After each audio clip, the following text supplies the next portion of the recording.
गोटे घंच जंगल से जंगल रे पोखरीटीए थाए। सेठिकी जंगलर अनेक पशुपक्षी पानी पीवा को आसंती। ठीक से पोखरी कूल थिबा गोटे गछ पाखरे रहुथाए गोटे बिलुआ। से भारी अलसुआ। जंगल भीतर को जाए हेले निजे शिकार करिबा बदल रे अन्य जीवजंतु शिकार करी छाड़ी जाइथिबा पच्चा मांस को खाई पोखरी पानी पी अचिंता निदरे सोई जाए। एमिति एमिति बिलुआ बिना परिश्रम रे चली जाए। दिने से गछ पाखरे थाई भाबिला एठिकी एते जीवजंतु पानी पीबा को आसुछंती, हेले से बाघटा काहेकि आसुनी के जानी। एठिकी बाघ जदि आसंता भारी भल हुअंता। ए डौलो डाउलो हरिण आउ ठेकुआ को देखी जेमिति हेले मारी खांता। बिलुआ एमिति भाबिबार कारण हेउछि जे जदि बाघ सेमानंकु मारी खाए ताहले शेषको ता पई भी किछि ताजा मांस छाड़िकी जानता। आउ सेई छाड़ा छुड़ा मांस रे से ता पेट पूजा करंता। ताकू आउ जंगल भीतर को जीवाकू पड़ंतानी। सेठी खाई सेठी सुअंता। एई आशारे बिलुआ सेठी अनेक दिन धरी बाघ को अनेई रहिला, हेले बाघर देखा दर्शन मिलिलानी।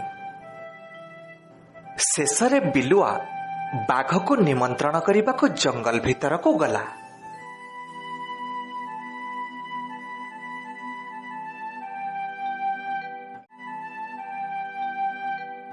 बिलुआ गुंफा भीतर को जाई बाघ को मुंडियाटीए मारिला।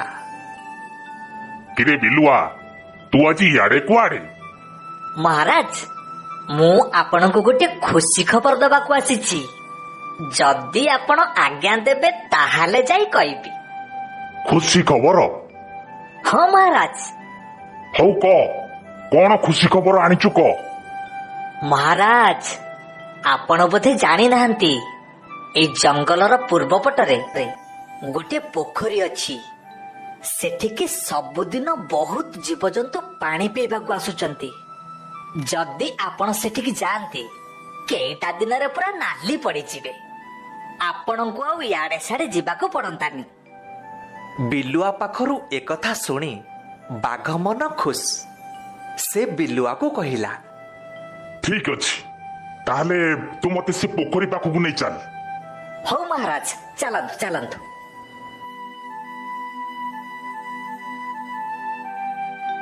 तापरे बिलुआ ओ बाघ दुहे से पोखरी पाखरे आसी पहुंचिले। बाघ गोटे गछ उहाड़े लुचि रहिला। आउ जेमिति गोटे ठेकुआ पानी पीवा को आसी पहुंची बाघ चटकी ताको मारी बसिला। ठेकुआ को मारी प्रथमे बाघ ता पेट पूजा कला आउ तापरे बिलुआ। ठीक सेई दिनठू बाघ गछ उहाड़े लुचि रहे। निज पसंदर शिकार आसिले से ताको मारी खाए। आउ बाघ खिया सरिबा परे जहा किछि बळी पड़े ताकू बिलुआ मन खुशी रे खाए।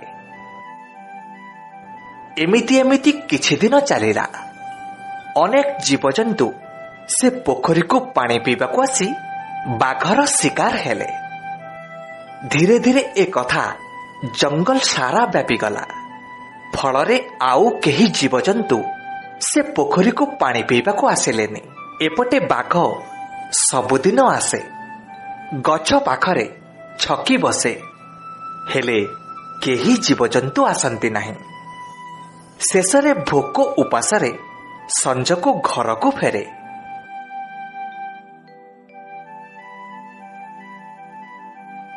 एमिति 2-4 दिन चलिला। दिने बाघ संज पर्यंत अपेक्षा कला, हेले से दिन भी केही आसिलेनी। शेषरे बाघ भोक विकल से बिलुआ को मारी ता भोक मेंटेइला। अति सुविधावादी बिलुआ दिने निज गातरे निजे पड़ी मला। तेणु पिला माने केवल निज सुविधा पाई शत्रु सह गुप्तरे हाथ मिलेइबा बेले बेले भारी महंगा पड़े।